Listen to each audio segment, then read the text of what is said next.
War and self-determination.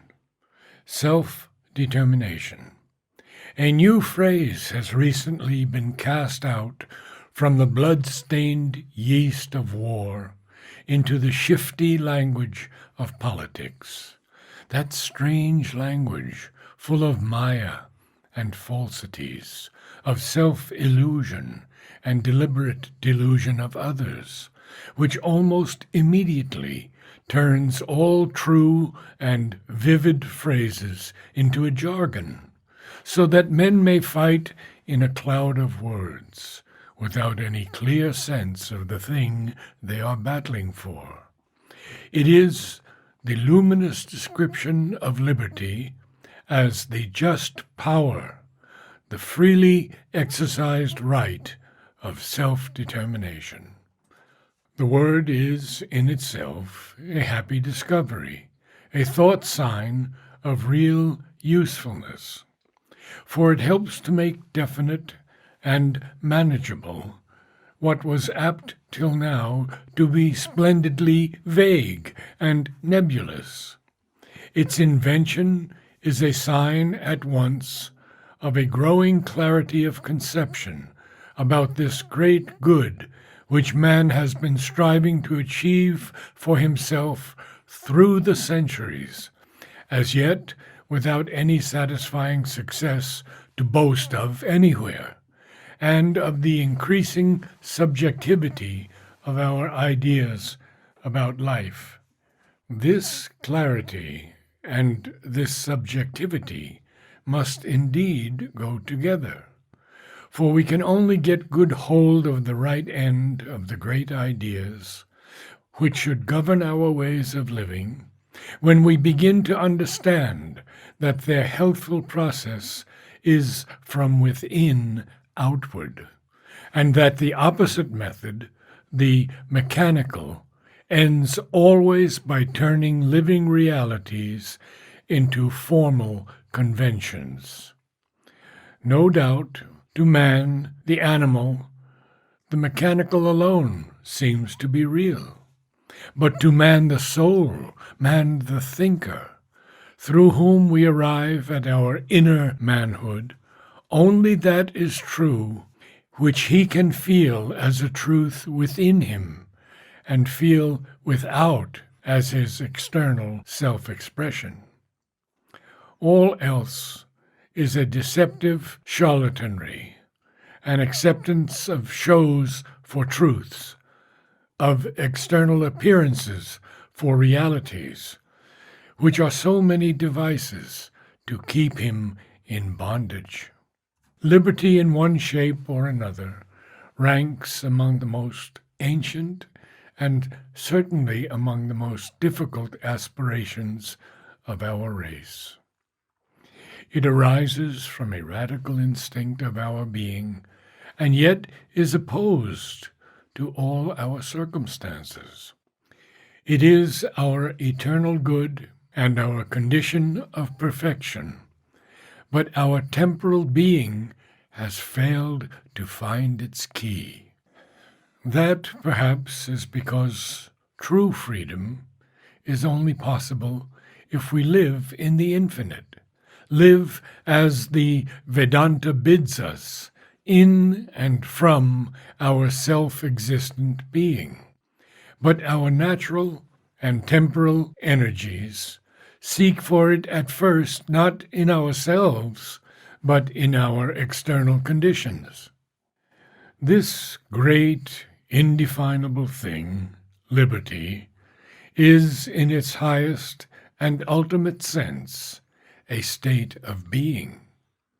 It is self living in itself and determining by its own energy what it shall be inwardly, and eventually, by the growth of a divine spiritual power within, determining too what it shall make of its external circumstances and environment. That is the largest and freest sense of self-determination. But when we start from the natural and temporal life, what we practically come to mean by liberty is a convenient elbow room for our natural energies to satisfy themselves without being too much impinged upon by the self-assertiveness of others. And that is a difficult problem to solve, because the liberty of one, immediately it begins to act, knocks up fatally against the liberty of another. The free running of many in the same field means a free chaos of collisions. That was at one time glorified under the name of the competitive system, and dissatisfaction with its results has led to the opposite idea of state socialism, which supposes that the negation of individual liberty in the collective being of the state can be made to amount by some mechanical process to a positive sum of liberty nicely distributable to all in a carefully guarded equality. The individual gives up his freedom of action and possession to the state, which in return doles out to him a regulated liberty, let us say a sufficient elbow room, so parcelled out that he shall not at all butt into the ribs of his neighbour. It is admirable in theory, logically quite unexceptionable, but in practice, one suspects, it would amount to a very oppressive, because a very mechanical slavery of the individual to the community, or rather to something indefinite that calls itself the community.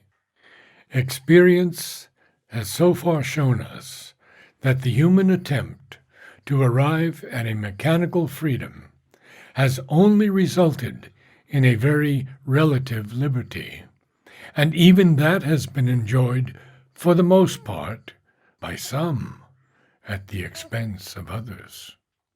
It has amounted usually to the rule of the majority by a minority, and many strange things have been done in its name.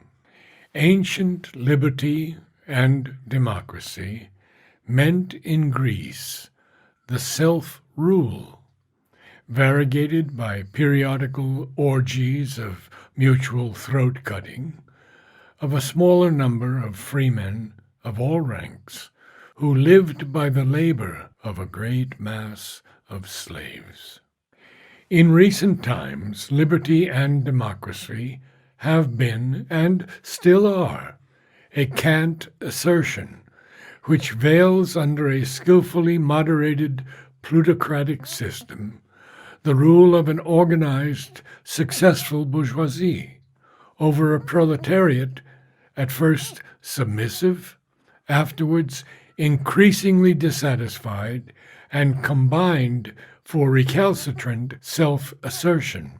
The earliest use of liberty and democracy by the emancipated proletariat has been the crude, forceful tyranny of an ill-organized labor oligarchy over a quite disorganized peasantry and an impotently recalcitrant bourgeoisie.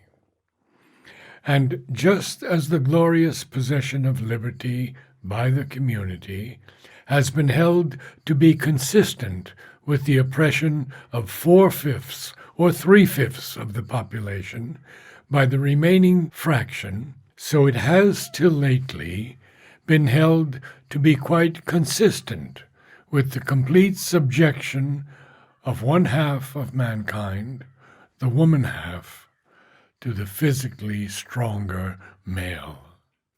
The series continues through a whole volume of anomalies, including, of course, the gloriously beneficent and profitable exploitation of subject peoples by emancipated nations, who, it seems, are entitled to that domination by their priesthood of the sacred cult of freedom. They mean, no doubt, to extend it to the exploited at some distant date, but take care, meanwhile, to pay themselves the full price of their holy office before they deliver the article. Even the best machinery of this mechanical freedom, yet discovered, amounts to the unmodified will of a bare majority, or rather to its selection of a body of rulers who coerce in its name all minorities and lead it to issues of which it has itself no clear perception. These anomalies of many kinds, are inseparable from the mechanical method, are a sign that the real meaning of liberty has not yet been understood.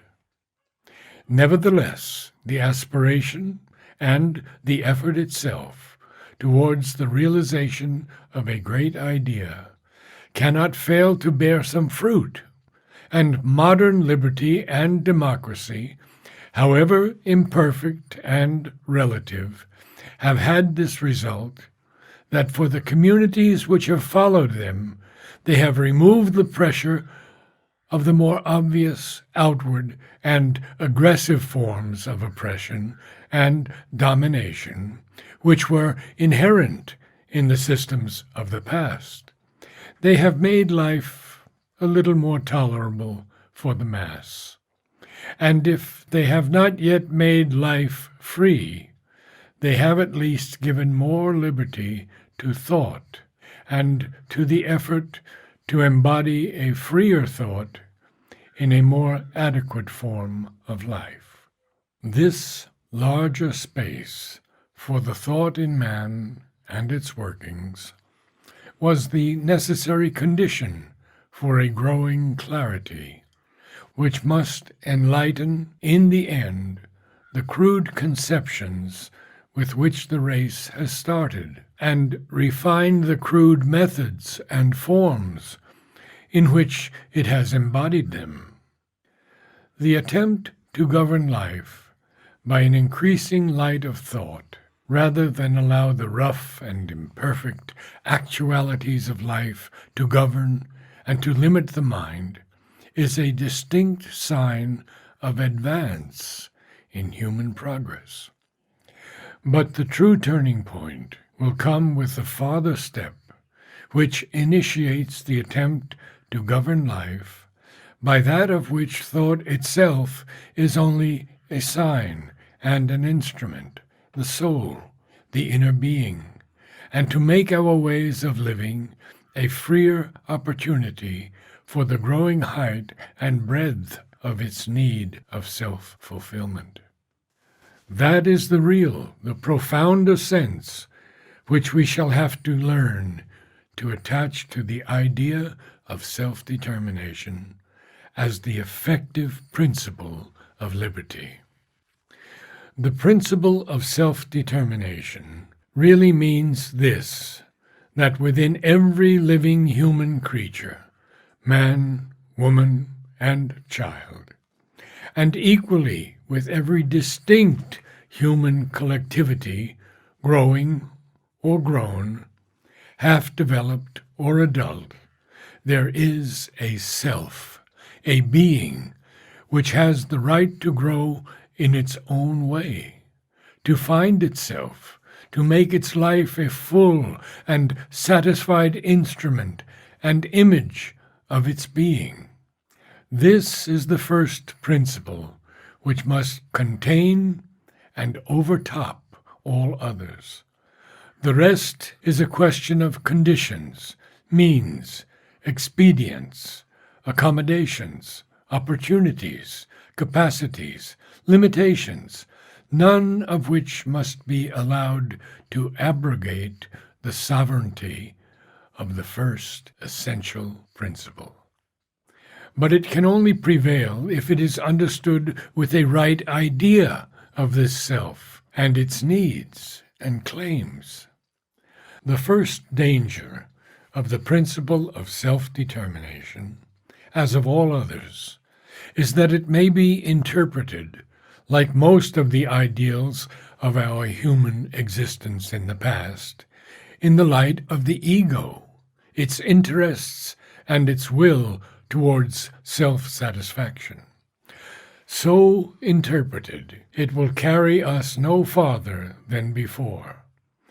We shall arrive at a point where our principle is brought up short, fails us, turns into a false or a half-true assertion of the mind, and a convention of form which covers realities that are quite the opposite of itself. For the ego has inalienably the instinct of a double self-assertion. Its self-assertion against other egos, and its self-assertion by means of other egos. In all its expansion, it is impelled to subordinate their need to its own, to use them for its own purpose, and for that purpose to establish some kind of control or domination or property in what it uses, whether by force or by dexterity, openly or covertly, by absorption or by some skillful turn of exploitation. Human lives cannot run upon free parallels, for they are compelled by nature continually to meet, impinge on each other, intermix, and in the ego life, that means always a clash. The first idea of our reason suggests that our human relations may be subjected to a mechanical accommodation of interests, which will get rid of the clash and the strife. But this can only be done up to a certain point. At best, we diminish some of the violence and crude obviousness of the clashing and the friction, and give them a more subtle and less grossly perceptible form. Within that subtler form, the principle of strife and exploitation continues, for always the egoistic instinct must be to use the accommodations to which it is obliged, or induced to assent, as far as possible for its own advantage. And it is only limited in this impulse by the limits of its strength and capacity, by the sense of expediency and consequence, by the perception of some necessity for respecting other egoisms, in order that its own egoism, too, may be respected. But these considerations can only tone down or hedge in the desire of a gross or a subtle domination and exploitation of others. They do not abrogate it. The human mind has resorted to ethics as a corrective. But the first laws of ethical conduct also succeed at best in checking only the egoistic rule of life and do not overcome it. Therefore, the ethical idea has pushed itself forward into the other and opposite principle of altruism. The main general results have been a clearer perception of collective egoisms and their claim on the individual egoism, and secondly, a quite uncertain and indefinable mixture, strife, and balancing of egoistic and altruistic motive in our conduct. Often enough, altruism is there chiefly in profession, or at best a quite superficial will, which does not belong to the center of our action.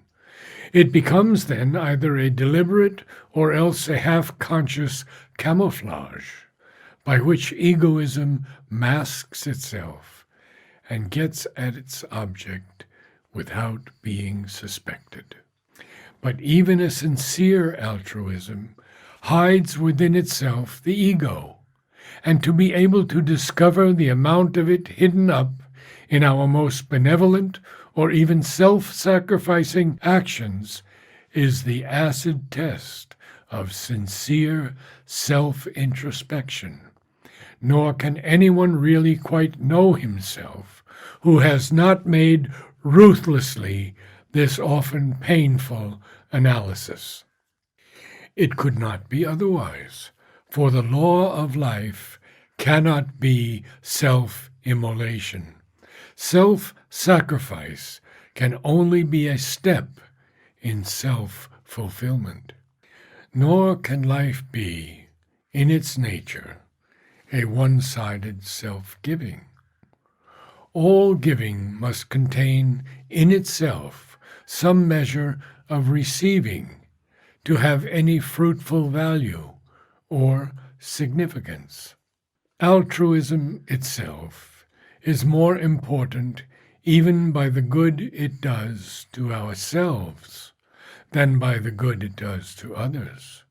For the latter is often problematical, but the former is certain, and its good consists in the growth of self, in an inner self-heightening and self-expansion. Not then any general law of altruism, but rather a self-recognition based upon mutual recognition must be the broad rule of our human relations. Life is self-fulfillment, which moves upon a ground of mutuality. It involves a mutual use of one by the other, in the end of all by all. The whole question is whether this shall be done on the lower basis of the ego, attended by strife, friction, and collision, with whatever checks and controls, or whether it cannot be done by a higher law of our being, which shall discover a means of reconciliation, free reciprocity, and unity. A right idea of the rule of self-determination may help to set us on the way to the discovery of this higher law. For we may note that this phrase, self-determination, reconciles and brings together in one complex notion the idea of liberty and the idea of law. These two powers of being tend in our first conceptions, as in the first appearances of life itself, to be opposed to each other as rivals or enemies. We find, therefore, ranged against each other the champions of law and order and the defenders of liberty. There is the ideal which sets order first, and liberty either nowhere or in an inferior category, because it is willing to accept any coercion of liberty which will maintain the mechanical stability of order. And there is the ideal which, on the contrary, sets liberty first and regards law either as a hostile compression or a temporarily necessary evil, or at best a means of securing liberty by guarding against any violent and aggressive interference with it, as between man and man.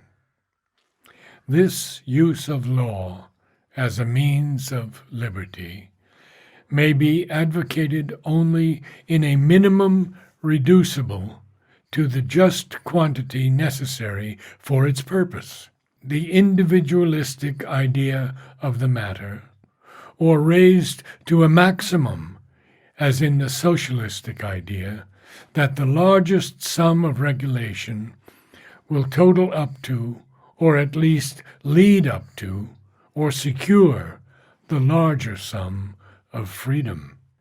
We have continually, too, the most curious mixing up of the two ideas, as in the old-time claim of the capitalist to prevent the freedom of labor to organize so that the liberty of contract might be preserved, or in the singular sophistical contention of the Indian defenders of orthodox caste rigidity on its economic side, that coercion of a man to follow his ancestral profession in disregard not only of his inclinations, but of his natural tendencies and aptitudes, is securing to the individual of his natural right, his freedom to follow his hereditary nature. We see a similar confusion of ideas in the claim of European statesmen to train Asiatic or African peoples to liberty, which means, in fact, to teach them in the beginning liberty in the school of subjection, and afterwards to compel them at each stage in the progress of a mechanical self-government to satisfy the tests and notions imposed on them by an alien being and consciousness, instead of developing freely a type and law of their own. The right idea of self-determination makes a clean sweep of these confusions. It makes it clear that liberty should proceed by the development of the law of one's own being, determined from within, evolving out of oneself, and not determined from outside by the idea and will of another. There remains the problem of relations, of the individual and the collective self-determination, and of the interaction of the self-determination of one on the self-determination of another. This cannot be finally settled by any mechanical solution, but only by the discovery of some meeting place of the law of our self-determination with the common law of mutuality, where they begin to become one. It signifies, in fact, the discovery of an inner and larger self other than the mere ego, in which our individual self-fulfillment no longer separates us from others, but at each step of our growth calls for an increasing unity. But it is from the self-determination of the free individual within the free collectivity in which he lives that we have to start, because so only can we be sure of a healthy growth of freedom, and because, too, the unity to be arrived at is that of individuals growing freely towards perfection, and not of human machines working in regulated unison, or of souls suppressed, mutilated, and cut into one or more fixed geometrical patterns. The moment we sincerely accept this idea, we have to travel altogether away from the old notion of the right of property of man in man, which still lurks in the human mind, where it does not possess it. The trail of this notion is all over our past. The right of property of the father over the child, of the man over the woman, of the ruler or the ruling class or power over the ruled, of the state over the individual. The child was, in the ancient patriarchal idea, the live property of the father. He was his creation, his production, his own reproduction of himself.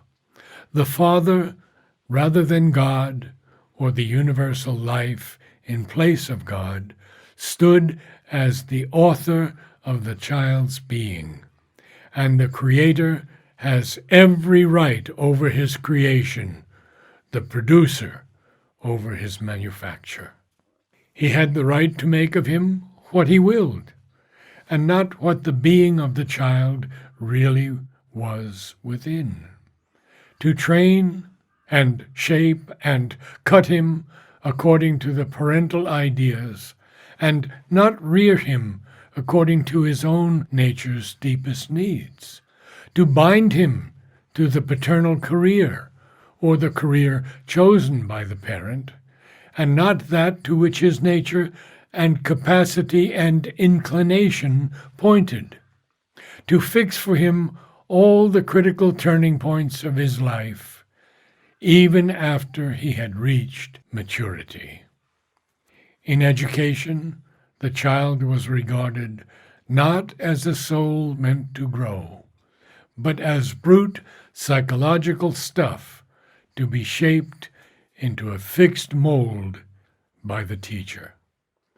We have traveled to another conception of the child as a soul with a being, a nature and capacities of his own, who must be helped to find them, to find himself, to grow into their maturity, into a fullness of physical and vital energy, and the utmost breadth, depth, and height of his emotional, his intellectual, and his spiritual being. So, too, the subjection of woman, the property of the man over the woman, was once an axiom of social life, and has only in recent times been effectively challenged. So strong was, or had become, the instinct of this domination in the male animal man, that even religion and philosophy have had to sanction it. Very much in that formula in which Milton expresses the height of masculine egoism. He for God only, she for God in him, if not actually indeed for him in the place of God. This idea, too, is crumbling into the dust, though its remnants still cling to life by many strong tentacles of old legislation, continued instinct, persistence of traditional ideas. The fiat has gone out against it in the claim of woman to be regarded, she too, as a free individual being. The right of property of the rulers in the ruled has perished by the advance of liberty and democracy. In the form of national imperialism, it still indeed persists, though more now by commercial greed than by the instinct of political domination. Intellectually, this form too of possessional egoism has received its death blow. Vitally, it still endures. The right of property of the state in the individual, which threatened to take the place of all these, has now had its real spiritual consequence thrown into relief by the lurid light of the war, and we may hope that its menace to human liberty will be diminished by this clearer knowledge. We are at least advancing to a point at which it may be possible to make the principle of self-determination a present and pressing, if not yet an altogether dominant force in the whole shaping of human life. Self-determination, viewed from this subjective standpoint, carries us back at once towards the old spiritual idea of the being within, whose action, once known and self-revealed is not an obedience to external and mechanical impulses, but proceeds in each from the powers of the soul, an action self-determined by the essential quality and principle of which all our becoming is the apparent movement.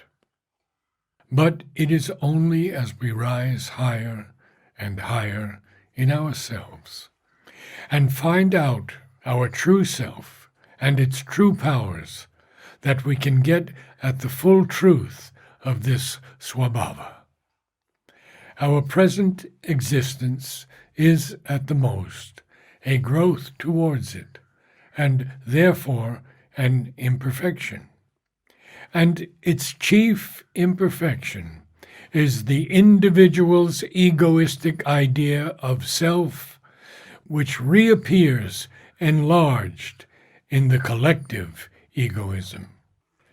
Therefore, an egoistic self-determination or modified individualism is not the true solution.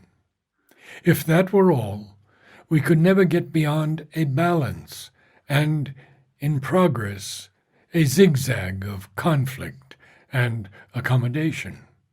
The ego is not the true circle of the self.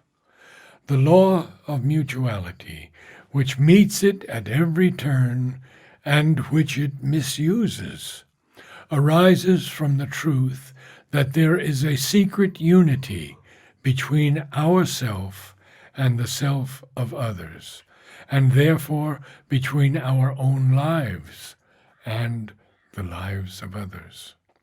The law of our self-determination has to wed itself to the self-determination of others and to find the way to enact a real union through this mutuality.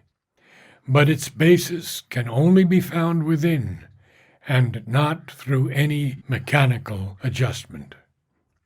It lies in the discovery within, by the being, in the course of its self-expansion and self-fulfillment, that these things, at every turn, depend on the self-expansion and self-fulfillment of those around us, because we are secretly one being with them and one life. It is, in philosophical language, the recognition of the one self in all, who fulfills himself variously in each. It is the finding of the law of the divine being in each, unifying itself with the law of the divine being in all. At once, the key of the problem is shifted from without to within, from the visible externalities of social and political adjustment to the spiritual life and truth, which can alone provide its key. Not that the outer life has to be neglected. On the contrary, the pursuit of the principle in one field or on one level, provided we do not limit or fix ourselves in it, helps its disclosure in other fields and upon other levels. Still, if we have not the unity within, it is vain that we shall try to enforce it from without, by law and compulsion, or by any assertion in outward forms. Intellectual assertion, too, like the mechanical, is insufficient. Only the spiritual can give it, because it alone has the secure power of realization. The ancient truth of the self is the eternal truth. We have to go back upon it in order to carry it out in newer and fuller ways for which a past humanity was not ready. The recognition and fulfillment of the divine being in oneself and in man The kingdom of God within and in the race is the basis on which man must come in the end to the possession of himself as a free, self-determining being, and of mankind too in a mutually possessing self-expansion as a harmoniously self-determining, united existence.